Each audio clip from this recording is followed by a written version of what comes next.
오늘은 요한복음 20장 1절에서부터 18절을 중심으로 죽은 예수님이 살아있는 가이사보다 강하다라는 제목의 말씀을 전하고자 합니다. 오늘은 예수님의 부활 사건입니다.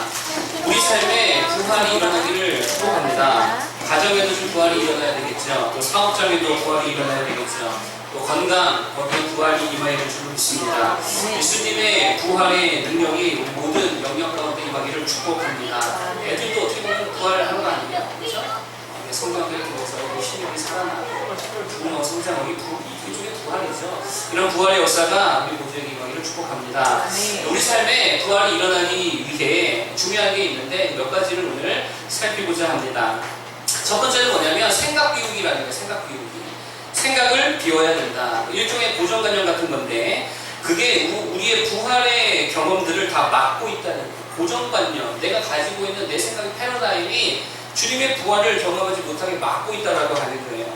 어떤 사람이 이것을 우리의 본능이라고 말하기도 하는데 쉽게 말하면 우리에게는 어떤 생각적 패턴이 다 있다라고 하는 것입니다. 그런데 이 우리의 생각의 패턴들이 우리가 가지고 있는 가능성들을 사실상 다 닫아놓고 있더라라고 하는 것입니다. 예를 들면 이런 거예요. 제가 이런 말씀 드렸는데 독수리 이야기입니다. 한 독수리가 어려서 부모를 여의고 닭의 손에 길러졌다라고 하는 거예요. 그래서 어렸을 때부터 닭처럼 모이를 먹고 닭처럼 뛰어다니고 닭처럼 소리를 코덱은 안 나왔겠지만 그게 흉내를 냈다라고 하는 거예요. 그러니까 생긴 것만 독수리지 완전히 뭐처럼 살았어요? 닭처럼 살았다라고 하는 것입니다. 그러니 생각이 어떻게 굳어질까요? 독수리의 생각으로 굳어집니까? 닭의 생각으로 굳어집니까? 닭의 생각으로 굳어지더라는 거예요. 그러던 어느 날 하늘을 봤다는 것이죠. 그런데 하늘에 뭐가 날고 있는 거예요? 독수리가 펄펄 날고 있다는 것입니다. 봤더니 부럽더래요. 날고 싶더라는 것입니다. 그런데 이 닭처럼 산 독수리가요, 날 시도조차 하지 않았다라고 하는 거예요. 왜냐하면 자기를 뭐라 생각하니까 나는 닭이다 이렇게 생각하니까요, 시도조차 못했다는 거예요. 나는 원래 못난다고 생각하니까 그래서 그렇게 시도조차 한번 하지 않고 그렇게 일평생 살다가 독수리가 닭으로 살다 죽었다라고 하는 이야기입니다. 여러분 잘 보세요. 분명히 날 수 있는 날개 있어요, 없어요? 있죠. 독수리가 엄청난 힘이 있잖아요. 날 수 있는 힘도 가지고 있었다라고 하는 게 독수리니까. 그런데 생각이 뭐의 생각이었다고요? 독수리의 생각이 아니고 닭의 생각을 가지고 있었다라고 하는 거예요. 그러니까 스스로 자신의 가능성을 다 닫아버리고 닭이라고 하는 프레임에 갇혀가지고 살았다라고 하는 거예요. 이게 닭대가리죠, 닭대가리. 여러분 잘 보세요. 오늘 1절, 2절에 보면 마리아가 나오는데요. 마리아가 그랬다라고 하는 거예요. 자, 1절, 2절 읽어볼까요? 1절, 2절, 20장 1절, 2절 다 같이 읽어보겠습니다. 시작! 안식 후 첫날 일찍이 아직 어두울 때에 막달라 마리아가 무덤에 와서 돌이 무덤에서 옮겨진 것을 보고 시몬 베드로와 예수께서 사랑하시던 그 다른 제자에게 달려가서 말하되 사람들이 주님을 무덤에서 가져다가 어디 두었는지 우리가 알지 못하겠다 하니 아멘. 예수님이 죽으시고 십자가에 죽으시고 마리아와 여자들이 향품을 들고 예수님의 무덤에 찾아왔다라고 하는 것입니다. 그런데 돌이 옮겨져 있었다라고 하는 거예요. 그리고 무덤에 시체가 있어요, 없어요? 없다는 거예요. 빈 무덤이 되어 있더라는 것입니다. 자, 그러자 마리아가 이러한 상황 가운데 어떻게 생각했냐면 2절에 보니까 뭐라 그랬대요? 사람들이 주님을 무덤에서 가져다가 어디 두었는지 우리가 알지 못하겠다. 이렇게 말하더라고요. 닭의 생각대로 생각하고 있다는 것입니다. 여러분 잘 보세요. 아무도 예수님의 시신을 옮겼다고 말했어요, 안 했어요? 아무도 그런 말 하진 않았습니다. 그냥 빈 무덤을 보았을 뿐이에요. 그리고 자기 혼자서 결론을 내렸다는 거예요. 뭐라고 내렸어요? 사람들이 옮겼구나. 사람들이 가져갔구나. 누군가가 시신을 옮겼구나. 여러분 팩트는 뭐였습니까? 예수님께서 뭐 하신 거예요? 부활하신 게 팩트였어요. 이게 사실이었습니다. 이게 진실이었다라고 하는데 그런데 마리아는 스스로 뭐라고 생각하더라? 사람들이 시신을 옮겼다. 닭의 생각입니다. 여러분 이게 결국 우리들이 예수 그리스도의 부활을 우리의 삶에서 경험하지 못하는 이유라는 거예요. 하늘을 날지 못하는 이유라는 것입니다. 우리가 믿는 하나님이 어떤 분이시죠? 우리 사도신경을 우리 예배 때마다 사도신경을 낭독을 하는데 첫 문장이 뭡니까? 나는 전능하신 아버지 하나님, 천지의 창조주를 믿습니다. 우리 믿음의 고백이에요. 누구를 믿는다고요? 하나님을 믿는데 하나님이 누구시다? 전능자예요.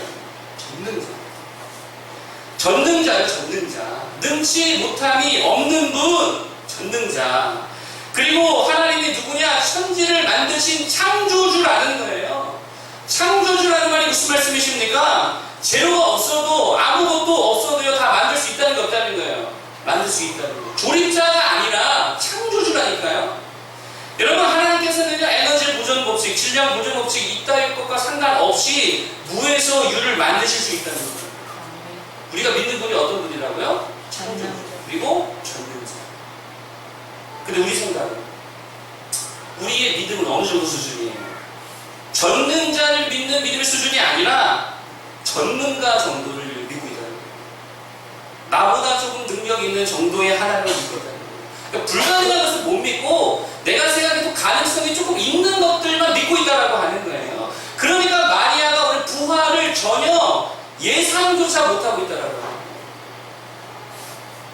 그러니까 무덤 누가 옮겼구나 이달 생각하지 못하더라는 거죠. 여러분, 이스라엘을 하나님이 애굽에서 건져내셨습니다. 그래서 축복의 땅, 약속의 땅, 가나안 땅으로 인도하는데 광야를 지나가야 했다라고 하는 거예요.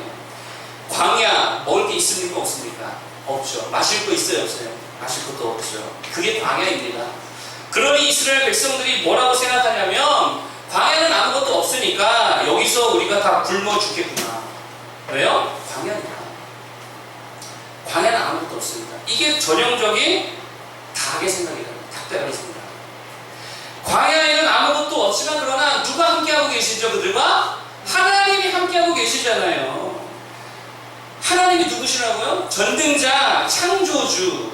그러면 아무것도 없는 광야에서도 먹을 거 주셔야 안 주셔요? 주신다는 거예요. 맛있게 드시네요.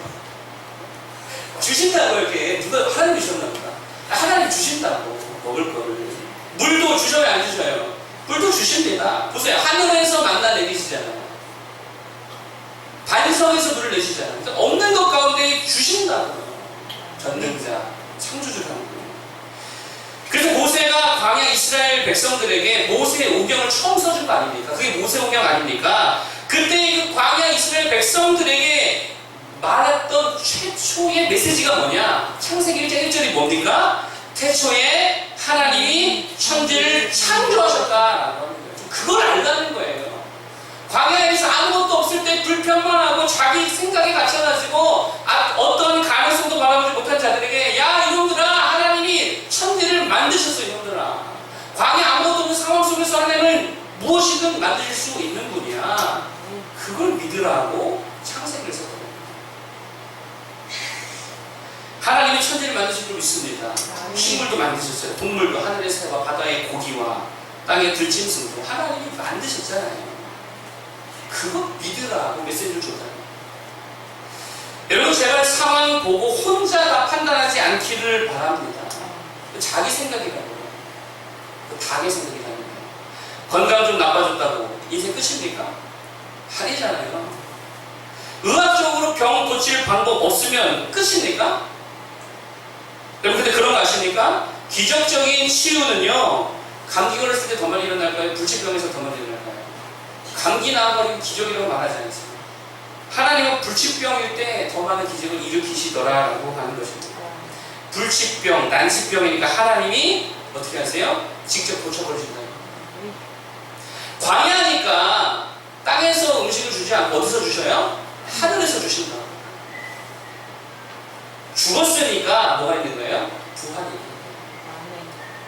죄송한데 뒤에 문을 좀 닫아주세요. 뜨거운 물 너무 많이 들어오니까. 예. 고맙습니다. 우리가 보통 착각하는 게 하나 있습니다. 이게 뭐냐면 보통 마귀를 되게 강한 존재라고 생각하는 경향이 있는 거예요. 저는 이게 일종의 이것도 프레임이라고 생각합니다. 마귀가 스스로에게 씌운 프레임이라는 거죠. 마귀는 강력하다. 이런 속임이라는 거예요. 여러분, 그런데 사실 마귀가요, 우리 사람들을 강제할 수 있는 게 있습니까? 잘 생각해보세요. 마귀가 우리를 강제할 수 있어요? 말을 물가에 데려갈 수는 있겠죠. 물을 먹일 수 있어요? 없어요? 없어요. 그러니까 마귀도 마찬가지라는 거예요. 마귀가 하는 일은 그저 우리를 물가에 데리고 가서 유혹하는 것 뿐이지, 그거를 먹이는 거는 사실 누가 하는 거예요? 먹는 거는 우리가 하는 거예요. 사람이 하는 거예요. 그러니까 마귀는요, 그 이상도 그 이하가 아니라는 거예요. 마귀가 죄 짓도록 강제할 수 있습니까? 하나도 못합니다. 그냥 죄 지으라고 계속 속이고 있다는 거예요. 유혹하는 거예요. 계속 쾌락을 보여주는 거예요. 그래서 스스로 죄 짓게 만든다는 거예요. 이게 마귀입니다. 그러니까 사실상 별로 강한 놈이 아니라는 거예요. 그래서 마귀가 제일 많이 쓰는 전략이 뭐냐? 마귀의 최고의 전략이 뭐냐? 이 닭대가리 전략. 스스로 절망에 갇혀버리는 거예요. 스스로 비관하게 만듭니다. 부활을 생각하지 못하게 만든다는 거예요. 스스로 실패에 갇히게 만든다는 거예요. 팩트 플리스, 제가 전에 받은 책인데 요즘에 좀 이렇게 이야기가 나오더라고요. 거기 보면 사람들에게 여러 가지 본능이 있는데 그 대표적인 본능 중에 두 가지를 제가 소개시켜 드린다면 부정 본능이라는 게 있고 운명 본능이라는 게 있다라고 합니다. 부정 본능이 뭐냐? 사실보다 훨씬 더 부정적으로 보려 하는 그런 본능이 있다는 거예요. 사실보다 우리가 보통 생각하는 우리의 본능이 뭐냐면 사실보다 훨씬 더 부정적으로 본다는 거예요. 운명 본능이라는 건 뭐냐? 우리가 가지고 있는 가능성에 대해서 우리의 운명을요 훨씬 더 안 좋게 운명 짓고 있다는 거예요. 그러니까 이 운명 본능과 부정 본능이 합쳐지고 교차적으로 작용하면 어떻게 될까요? 우리가 굉장히 부정적인 운명론에 사로잡힌 채로 살아가고 있다는 거예요. 이게 대부분의 사람들에게 있는 본능이라는 거예요. 그러니까 뭐 이런 거죠. 나는 절대로 좋은 사람 만날 수 없을 거야. 나는 절대로 성공할 수 없을 거야. 나에게 절대로 기적이란 일어나지 않을 거야. 이렇게 단정 지어버린다는 거예요. 이게 바로 마귀가 주는 속임이라는 거죠. 그리고 모든 부정 본능, 운명 본능 다 치워버리고 예수님의 전능하심, 창조주 되시는 하나님 부활의 능력, 무한한 가능성 이런 거 붙들고 나아갈 수 있기를 바랍니다. 여러분 사람은요 희망만 있어도 산대요. 희망만 있어도 산대요. 그런데 하나님은 희망만 주십니까? 희망만 주시지 아니하시고 희망을 실자가 되게 하실 능력자이신 줄 믿습니다. 당의 생각으로 살지 말고 대머리가 되더라도 독수리곳에 나갈 수 있는 우리가 되기를 축복합니다. 두 번째로 죽은 예수님께로라도 가야 된다는 거예요. 예수님이 죽었지만 그 죽은 예수님께로라도 가야 된다는 거예요. 오늘 결국 누가 주님의 부활을 맛보게 되었습니까? 시체라도 예수님께 찾아갔던 자들이 부활을 경험하는 겁니다.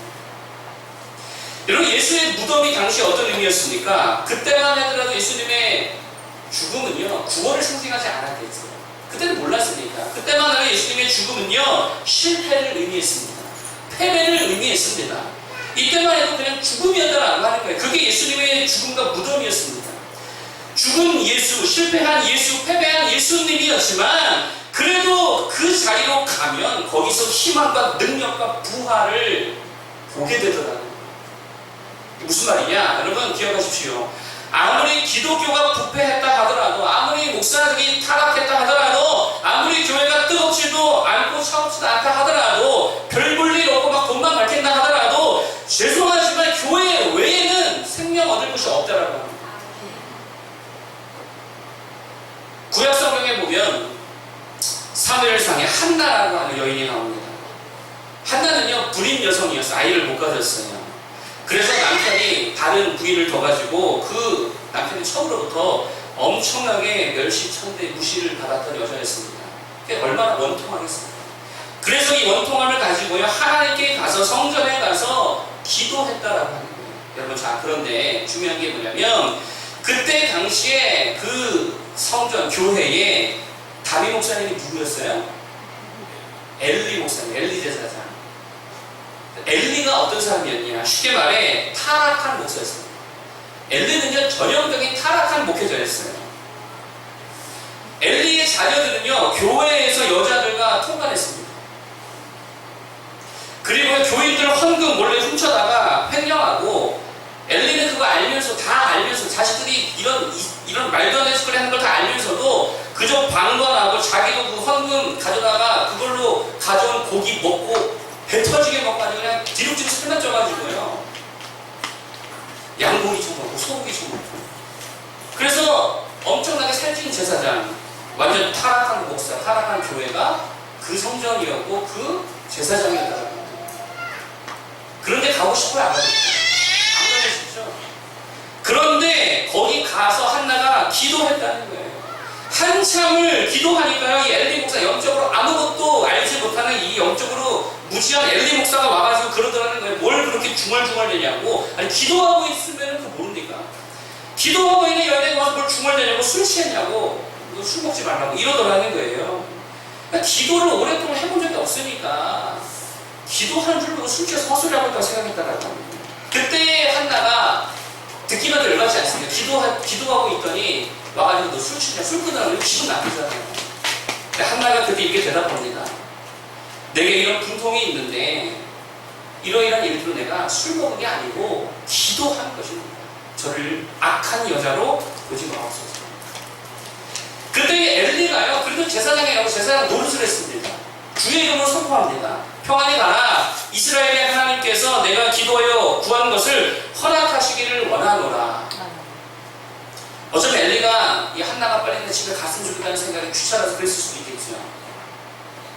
우리 보시면 그냥 목사님이 안수기도 한번 해주는 거예요. 축복기도 해주는 거예요. 해야 됩니다. 그런데 그 타락한 교회의 타락한 목사의 기도를 통해 그 선포를 통해서 하나님이 역사하십니까? 안 하십니까? 하시더라는 거예요. 이게 아이러니입니다. 여러분 잘 보십시오. 썩어도 준치라고 교회는 아무리 타락했어도 교회라는 거예요. 생명을 담고 있다는 거예요. 기독교는 아무리 실패했어도 기독교라는 것입니다. 그래도 거기 가야 생명을 얻는다. 그래도 거기 가야 응답이 있다는 거예요. 그래도 거기 가야 예수님의 부활을 만난다는 거예요. 죽은 예수님이 살아있는 가이사 로마 황제보다 훨씬 더 능력이 많다는 거예요. 어디 가겠어? 절에 간 부활했습니까? 없잖아요. 술집 간 부활했습니까? 없잖아요. 타락했어도 교회에 와야, 기독교회에 와야 부활을 보게 해줄 줄 믿습니다. 왜 그럴까요? 왜 교회에는 능력이 있을까요? 그 이유가 뭐냐? 하나님의 약속이 있기 때문입니다. 주님께서 신구약에 걸쳐서 구약에는 내가 내 이름을 그 성전에 두겠다라고 약속해 주셨어요. 그래서 거기서 기도하면 내가 응답해 주겠다 이런 약속을 주셨죠. 신약 성경에는 두세 사람이 내 이름으로 모이면 나도 그들 중에 있겠다라고 약속해 주셨어요. 이러한 하나님의 약속이 있기 때문에 교회에 능력이 있다라는 거예요. 사람 많이 모였다 능력이 있는 게 아니에요. 비유를 든다면 뭐 이런 거죠. 아무리 돈 밝히는 의사고 아무리 타락한 병원이라 하더라도 아프면 어디 가야 돼요? 그 병원 가야 돼요. 지금이야 인터넷 시장이라는 게 있으니까 문제가 안 되지만 그 이전에는요, 악기, 기타나 피아노 뭐 이런 악기 있잖아요. 악기를 사려고 하면 낙원상가밖에 없었습니다. 종로에는 낙원상가. 근데 거기가 어떤 곳이냐? 진짜 갑질의 갑질하는 곳이에요. 어차피 딴 데 못 가니까. 엄청나게 독점, 과정 이걸로 진짜 가면 거의 그냥 절반 이상은 사기 당한다고 보면 되는 것이 낙원상가입니다. 근데 딴 데 살 데가 없으니까 악기 사면 어디 가야 돼요? 낙원상가 가야 돼요. 종종 사람들이 묻습니다. 왜 인터넷 예배는 안 되냐고. 여러분들은 어떻게 생각하세요? 인터넷 예배 가능합니까? 똑같이 찬양 있잖아요. 똑같이 설교 있잖아요.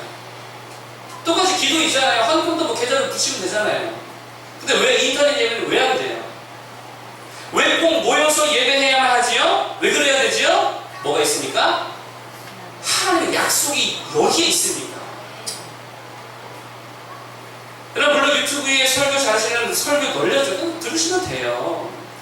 그래서 우리의 귀를 때로는 즐겁게 하고 우리 영적 지적 호기심도 채우고 좋습니다. 근데 정말입니다. 부활을 경험하려면 그걸로 안 돼요. 어디로 모여야 되냐면 로컬로 모여야 됩니다. 이스라엘이 솔로몬 시대 이후에 남유다와 북이스라엘로 나뉘게 되었습니다. 근데 문제는요, 나눠지고 나고 나니까 북이스라엘에는 예루살렘 성전이 있어요, 없어요? 없어요. 남유다에 있잖아요. 그러니까 북이스라엘의 왕의 입장에서는 자꾸 북이스라엘 백성들이 남유다의 예루살렘에 가서 예배하는 게 되게 못마땅했다라고 하는 거예요. 그래서 북이스라엘 땅에도 예배의 초소를 만들게 되었습니다. 그리고 백성들로 하여금 이제 멀리 가지 말고 멀리 예루살렘까지 가서 예배하지 말고 여기서 예배하라고, 편하니까 가까우니까 여기서 예배하라고 했을 때에 성경은 이걸 뭐라고 죄악이라고 합니다. 아주 악하다. 결국 이것 때문에 북이스라엘이 망했다는 겁니다. 여러분, 그러니까 제일 바보 같은 크리스천이 누구입니까? 교회가 싫어서, 목사님들의 허영이 싫어서, 교인 아무개가 싫어서 혼자 예배하겠다고, 유튜브로 예배하겠다고, 혼자 기도하겠다고. 여러분, 이건 능력이 없는 정도가 아니라 성경을 되게 악하게 믿는 거예요. 하나님의 약속을 무시했고. 여러분, 우리 교회가 제일 연약한 교회죠. 그런데 가만히 보니까요, 제가 볼 때에 그래도 교회잖아요. 성령의 역사가 보여요, 안 보여요? 보이잖아요. 성령의 역사가 있다니까요. 성경 갔을 때도 느꼈지만 엊그제 주일학교 성경학교 하는 걸 제가 보는데, 오늘은 애들이 좀 긴장을 많이 했던 것 같은데 아이들끼리 예배하는 모습 제가 봤거든요. 뒤에서 성령의 임재가 있어요. 강력해요. 찬양이 강력하고요. 이 작은 아이들이 찬양을 얼마나 열심히 하든지 막 나는 아이들이 막 이러면서 데모한 줄 알았어요. 진짜. 이러면서 찬양을 하는데요. 너무 놀랐어요. 또 저녁 시간에 기도를 하는데 얼마나 열심히 막 울면서 엉엉 울면서 기도를 하든지. 여러분, 앞에서 인도를 잘해서 그랬겠습니까? 아니죠. 성령이 임하시니까 애들이 기도하더라고요. 오히려 제가 그 모습을 보면서 늘 좋아졌어요. 여러분, 기억하세요. 아무리 부모가 좋은 거 사주고 먹이고 해도 거기에 부활의 능력, 성령의 권능이 있습니까? 없습니까? 세상에는 없다고요. 부모가 아무리 잘 말한다고 애들이 막 회개해요? 애들이 회개해요? 나는 그런 거 본 적 없어요. 안 하죠. 잔소리구나 알지. 그런데 주님께 나오면 회개가 터져 나오고 기도가 나오고 삶이 변하고 창조성과 부활의 권능이 임하게 될 줄로 믿습니다. 9월달 우리 교회 부흥회가 있는데 와야 돼요, 안 와야 돼요? 와야 되겠죠? 뭐 이거 꼭 보려고 설교한 건 아니지만 와야죠. 부흥회 전에 특별 새벽기도 할 생각인데 와야 돼, 안 와야 돼? 와야죠. 한나처럼 와서 기도하면 부활의 능력이 있는 줄 믿습니다. 마지막 세 번째, 눈보다 귀가 더 중요하다는 게, 눈보다 귀가 더 중요하다. 11절부터 14절 한번 읽어볼까요? 20장 11절부터 14절을 한 목소리로 쭉 한번 읽어보겠습니다. 11절부터 14절 시작. 마리아는 무덤 밖에 서서 울고 있더니 울면서 부르려 무덤 안을 들여다보니 흰 옷 입은 두 천사가 예수의 시체에 누웠던 곳에 하나는 머리편에 하나는 발편에 앉았더라. 천사들이 이르되 여자여 어찌하여 오느냐. 이르되 사람들이 내 주님을 옮겨다가 어디 두었는지 내가 알지 못하니이다. 이 말을 하고 뒤로 돌이켜 예수께서 서 계신 곳을 보았으나 예수이신 줄은 알지 못하더라. 아멘. 여기 11절에 보니까 마리아가 뭐 하고 있냐면 울면서 구부려 무덤 안을 뭐 했대요? 무덤 안을 들여다봤다. 봤다라고 하는 거예요. 자, 그러자 그 빈 무덤에 누가 있었다 그러니까? 천사들이 있었죠. 그리고 14절에는 누구를 봤어요? 14절에 보니까 예수께서 서 계신 것을 보았으나, 예수님, 부활하신 예수님도 봤습니다. 그런데 14절 하반절에 보니까 봤지만 뭐래요? 예수이신 줄은 알지 못하더라. 봤어요, 안 봤어요? 봤죠. 근데 알아요, 몰라요? 모르더라고요. 이게 바로 눈이 가지고 있는 치명적인 약점이다. 그 약점이 뭐냐? 눈은, 기억하십시오, 착시가 있습니다. 눈은 착시가 있습니다. 자다가 깼을 순간에 귀신 볼 확률이 높아요? 아니면 멀쩡한 귀신 볼 확률이 높아요? 자다가 깨는 순간에 귀신 볼 확률이 높죠? 그 왜 그래요? 착시기 때문에. 제가 어릴 때 군대에서요, 군대는 늘 졸리니까 위병소 근무 쓰면 맨날 자거든요. 자다가 깨면은 저기 나무에 귀신이 있는 거예요. 그러다가 이렇게 고객분들 자세히 보면 천조가리가 걸리고 이런 게 있거든요. 착시가 있다는 거예요. 착시. 여러분, 오늘 마리아가 착시를 일으킨 이유가 뭡니까? 한 주석가에 가면 아마 눈물 때문에 착시를 일으켰을 거다 이렇게 말하더라고요. 눈물 막 흘렸으니까 눈물 때문에 잘 못 봤을 거다, 예수님을. 눈물은 뭐죠? 눈물은 감정이죠. 그러니까 우리의 감정이 착시를 일으킨다는 거예요. 그래서 보기는 봐도 알지 못하는 거예요. 주님의 제자들이 언젠가 예수님 없이 자기들끼리만 배를 타고 갈릴리 바다를 건너간 적이 있습니다. 이때 풍랑을 만나게 되어지는데 그래서 다 두려움이라고 하는 감정에 사로잡히게 되었습니다. 일단 두려움이라는 감정에 사로잡히니까 그 다음에 일어나는 현상이 뭐냐? 착시 현상이 일어나더라고요. 두려움에 사로잡히니까 착시가 일어나더라. 이때 예수께서 물 위를 걸어서 제자들에게로 오시잖아요. 근데 이때 제자들이 예수님을 보고 뭐라 그래요? 유령이다. 이렇게. 두려움이 예수님을 뭘로 보겠다? 유령으로 보겠다는 거예요. 이게 눈이 가진 약점이라는 거예요. 감정에 따라 생각에 따라 착시를 일으킨다는 것입니다. 내 감정 따라 상대방 웃음이 때는 뭘로 보여요? 비웃음으로 보이죠. 내 감정 따라 해골물도 때는 뭘로 보여요? 시원한 상수로 보이잖아요. 내 감정 따라 나를 돕는 이들도 때는 원수와 같이 보일 때도 있다라고 하는 거예요. 이게 눈의 한계입니다.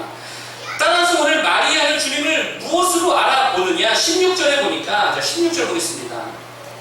16절을 읽어보겠습니다. 시작. 예수께서 마리아야 하시거늘 마리아가 돌이켜 히브리 말로 라보니 아니 이는 선생님이라는 말이라. 아멘. 예수님께서 마리아라 하는 그 말씀을 듣고 그 음성을 듣고 주님을 그때서야 비로소 알아보더라고요. 뭘로 알아봤다고요? 눈이 아니고 귀로 알아봤다고요. 주님의 음성, 주님의 말씀을 듣고서라야 주님이라는 것을 알아봤다. 여러분, 본 걸로 따지면 광야 이스라엘만큼 하나님의 권능을 많이 본 자들이 어디 있겠냐라고 하는 거예요. 매일같이 기도를 받잖아요. 매일같이 하나님의 권능을 받지요. 그런데 그럼에도 불구하고 믿어요, 못 믿어요? 못 믿는다는 거예요. 부활의 권능을 코앞에서 보면서도 그게 부활의 권능인지를 보지 못하더라는 거예요. 우리도 마찬가지라는 것입니다. 실제로 기도 응답을 엄청나게 많이 받았음에도 불구하고 이게 기도 응답이야, 뭐야, 모르고 있다라고 하는 거예요. 왜요? 뭘로 보려고 하니까? 눈으로 보려고 하니까. 따라서 우리에게 중요한 게 뭐냐? 눈보다 뭐가 더 중요하다? 귀가 더 중요한 거예요. 자꾸 주의 말씀을 들어야 돼요. 주의 음성을 들어야 돼요. 그래서 그 들은 말씀으로 주님의 음성을 알아야지.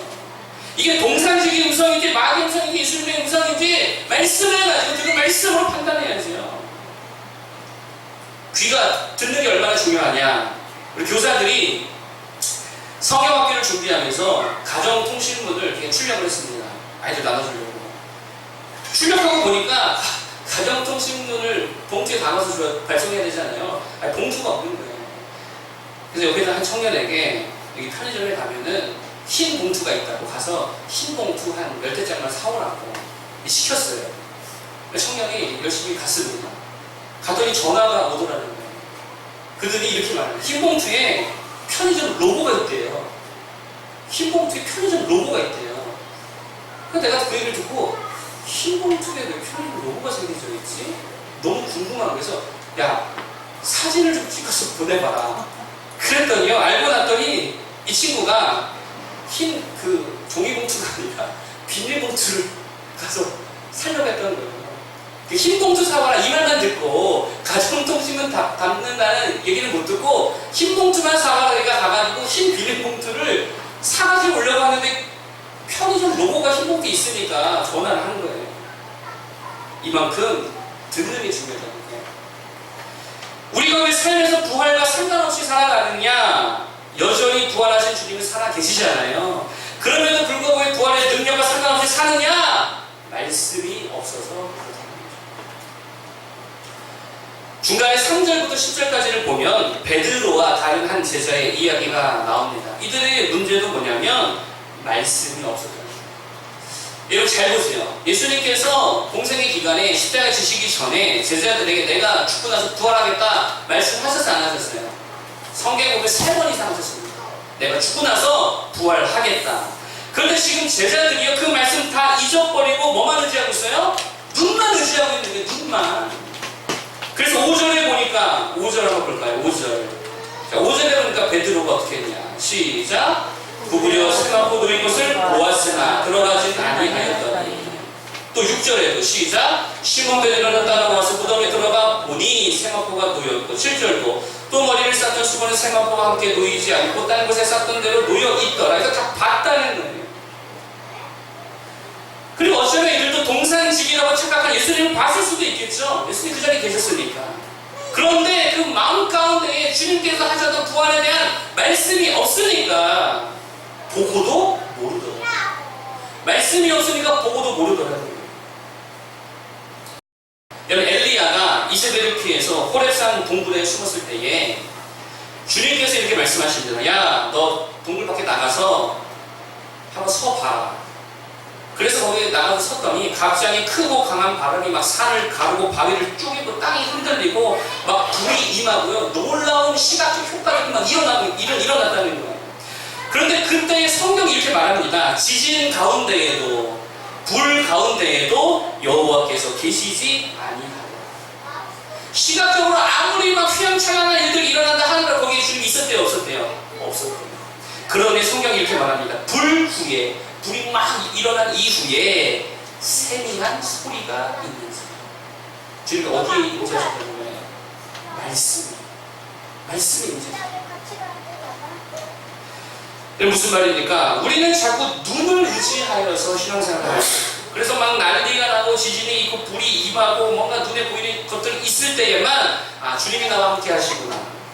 반대로 하고 조용하고 무덤이 비어 있으면 주님이 없구나 이렇게 생각해 버린다는 거예요. 그래서 성경은 눈으로 밀잖아요.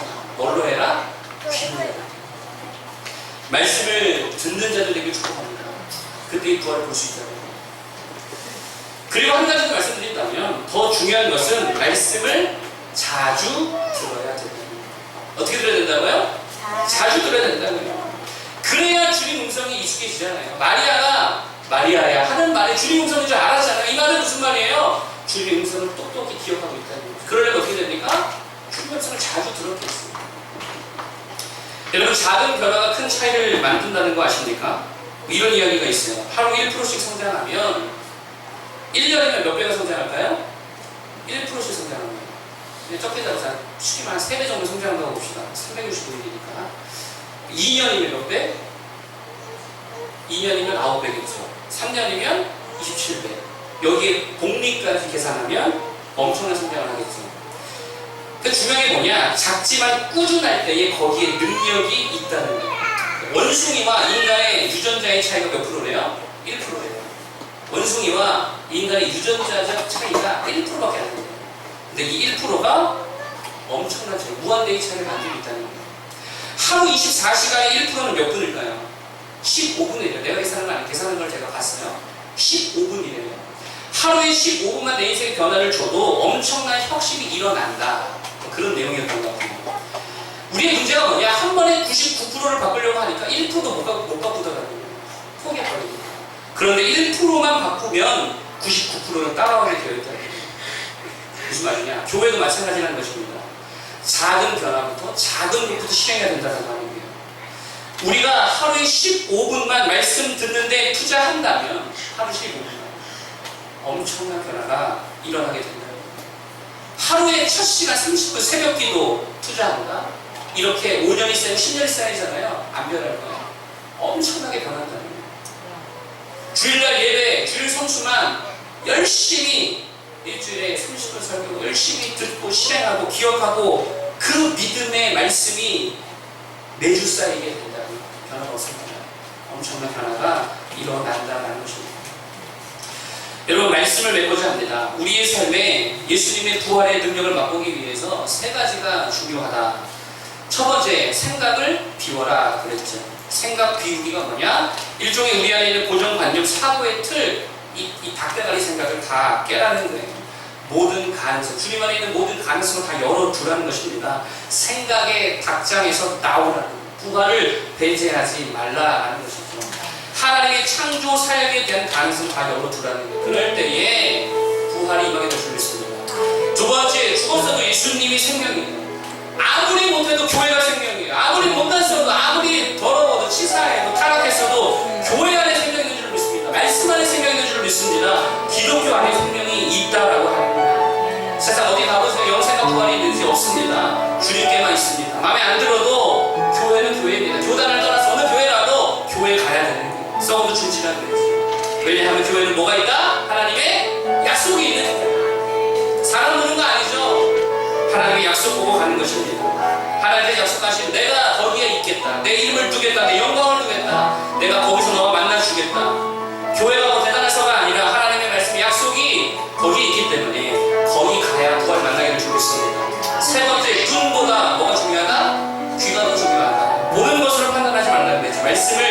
들어야 됩니다. 들은 말씀으로 판단해야 됩니다. 보는 것은 착시가 있다 했습니다. 감정이 착시를 불러온다고 했습니다. 따라서 언제나 말씀으로 구별하시기를 바랍니다. 말씀이 우리 안에 있어야죠. 그러려면 말씀을 반복적으로 들어야 됩니다. 한 1%, 하루 1%라도 15분이라도 아니 한 5분, 10분이라도 말씀을 듣는 일에 투자하시기를 바랍니다. 그러면 원숭이와 인간 사이에 엄청난 무한대의 차이가 일어났던 것처럼 엄청난 성장과 믿음의